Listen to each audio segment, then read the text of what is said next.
si Paing! Ay, nako, Kapitana.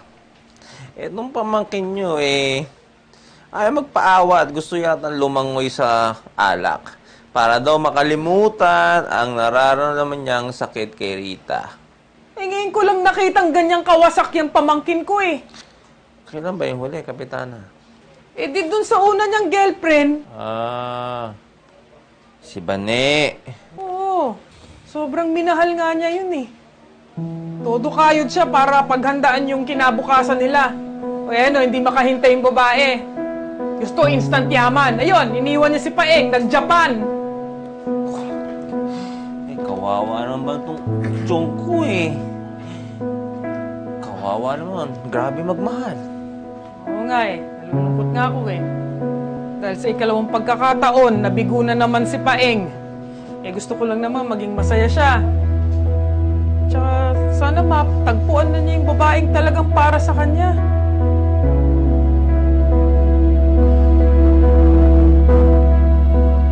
Totoo po bang ayaw niyo kay Kuya Paeng? Hindi niyo na po ba siyang papatawad? Corrected, Bay. Baka may chance pa magdra. Oo nga po, Nay. Para kompleto na po ulit yung pamilya natin. Yung totoo, hindi na talaga makukompleto ang pamilya natin. Kasi, meron na ring ibang family si Girlie.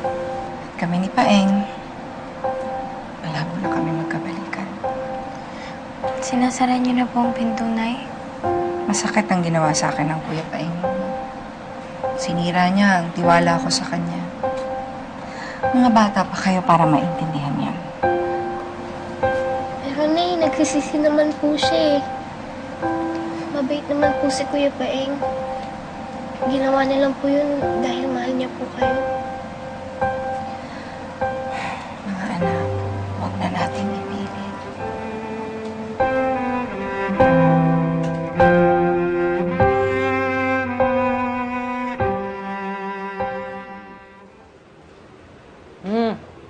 Sakit ulo mo, ano? Opo. Pwes, magtiis ka.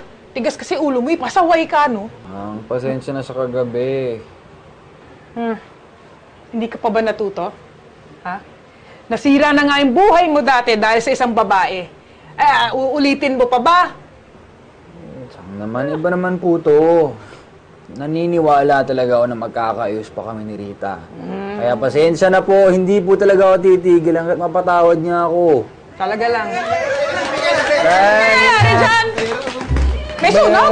Hindi yan, ang ingay. All for one, one for all. Ha? Ba't hindi ako nasabihan? Halika, sumali tayo doon! Nga lang. Ano yan? Ay! May babae sexy na bibigay ng pera. Oo! Bibigyan ng pera, namumudmud ng pera. Ano to? Sino to? Mrs. Santa Claus? Wait lang.